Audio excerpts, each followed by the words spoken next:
আসসালামু আলাইকুম। নাটোর জেলা শহরে আছি। এই মুহূর্তে আছি জয়কালী বাড়ি মিষ্টির দোকানের সামনে। তো এটা 171 বছরের মিষ্টির দোকান। মিষ্টি টেস্ট করি কেমন হয়েছে দেখি। ঐতিহ্যবাহী কাঁচাগোল্লা, এখানে নাটোরের ঐতিহ্যবাহী কাঁচাগোল্লা বিক্রি করে প্রায় 150 বছর আগে থেকে 171 বছর আগের মিষ্টির দোকান। তো এটা হচ্ছে জেলা শহরের মধ্যেই জয়কালী মন্দির। মন্দিরের বয়স কত? মন্দিরটা 400 বছর আগের। রানী ভবানী।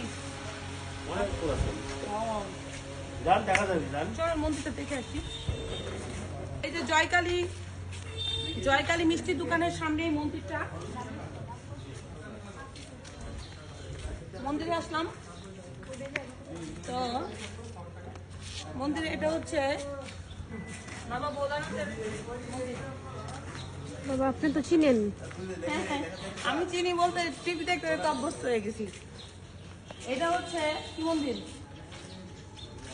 ও আচ্ছা, এটা কালী মন্দির। এটা হচ্ছে রানী ভবানী 500 বছর আগে, এই প্রায় 400-500 বছর আগের মন্দির এটা। ও এটা হচ্ছে কালী মন্দির। এটা গণেশ ওই যে উপরে গণেশ। ওই ও আচ্ছা, এটা গণেশ, সরি না, উপরে গণেশ নিচে কালী। ও না, ও এটা রাম মন্দির। এটা রাম মন্দির। তো যাই হোক, এটা অনেক বছর আগের মন্দির, তাই দেখালাম। এই আর কি, নাটোরের আসলাম কাঁচাগোল্লা 171 বছর আগের কাঁচাগোল্লা, সরি 171 বছর আগের দোকান। কাঁচাগোল্লা বেশ ভালো। ঠিক আছে।